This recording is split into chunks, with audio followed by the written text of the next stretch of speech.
You don't know the world you're living in. Welcome to the future. Welcome to the newest episode. I am the gadfly sent by God to arouse you Athenian men from your slumber. Let's get into it. Today we're going to talk about Martin Buber's book, I and Thou. I'm going to do a little bit more interpretation than explaining, and I'm going to try to relate Martin Buber's idea of I-it, I-thou relations to a more holistic ethical worldview. So to begin, the 20th century existentialist philosopher and religious mystic Martin Buber said, "To man, the world is twofold in accordance with his twofold attitude. The attitude of man is twofold in accordance with the twofold nature of the primary words which he speaks. The one primary word is a combination, I-it. The other primary word is a combination, I-thou. Therefore, the I of man is also twofold." Buber is considered to be an existentialist and a mystic. Coupled together, those two facts produce a philosophy of which the primary focus is being in the world. But existence is not mere happenstance for Buber. It's something much more intense and whole. Because all things exist, all things relate, and Buber examines how. When we consider an object, we select it from a background of all other possible objects in existence. No matter what we choose, we isolate and select the object of our choice, be it a table, a chair, an alligator, your grandmother, a garlic breadstick. The one constant in all of those choices is the I, the one who selects. The clearest implication here is that the object of my consideration is always thrust into relation with me. I always relate as I, but that to which I relate can approach me in two ways, and both are up to me, the one who is doing the engagement. I can either interact with reality as a mere object, as it, or I can interact with reality as another person, another I. But because an individual must experience the world as himself and not another, there can only be one I in a man's life, himself. Therefore, when he comes across another I, and he recognizes this fundamental individuality, he uses the word thou, or you, to be less archaic.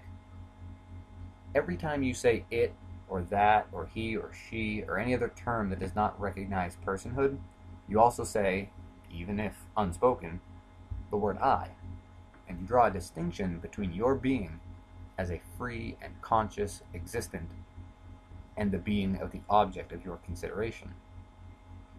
Thou can only be expressed with one's whole being.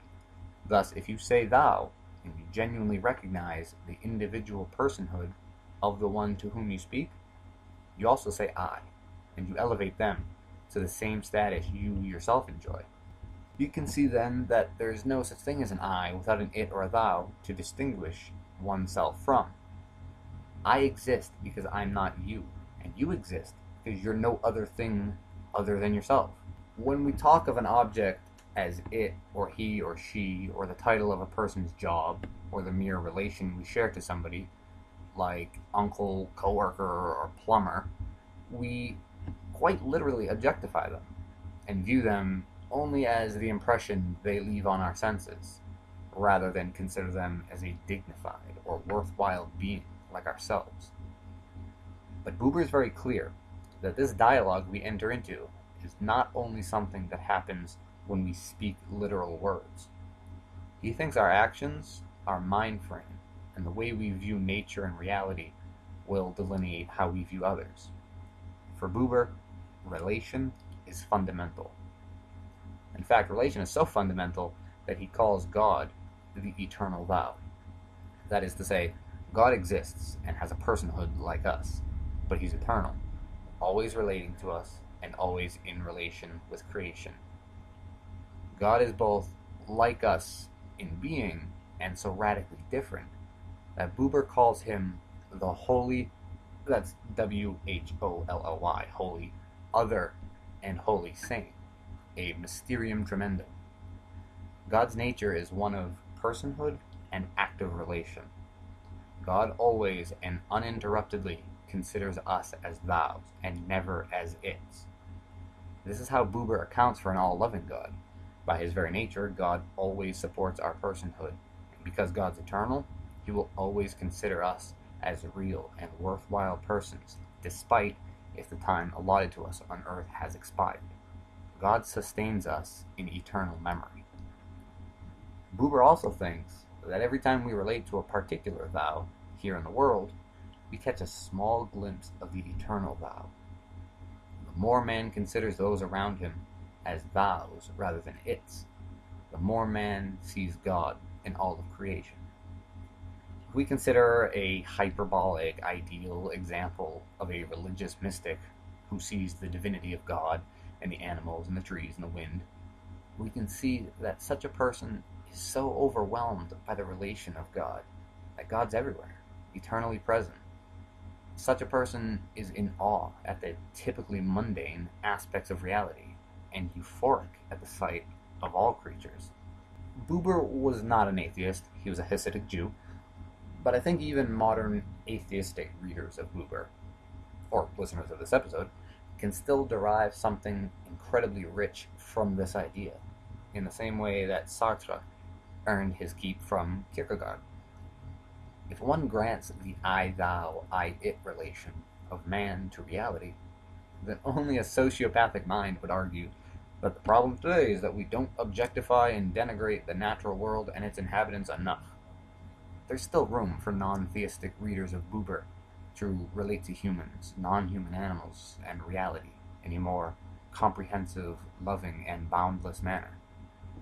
For example, Buber famously considers a tree, and when the objection is raised about whether he ought to treat the tree as a conscious person, he declares that he doesn't know whether the tree is conscious, but it's irrelevant anyway, because when considered as thou, the experience of that relation changes him into a more full participant in reality.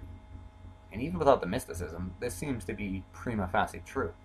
The more we have intense being-to-being relationships in which we respect the dignity of the other, the more intense our life becomes.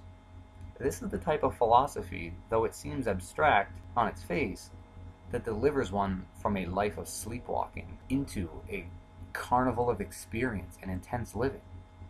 To turn as many its into thous is a task of those men who wish to exceed the mundane life of dismal desperation. Thanks for joining. Please let me know in the comments if this type of topic is interesting. I love Buber, so I could talk about his philosophy for days on end. And if a lot of people react positively, then I will. They were meant seen, either that or everyone else's.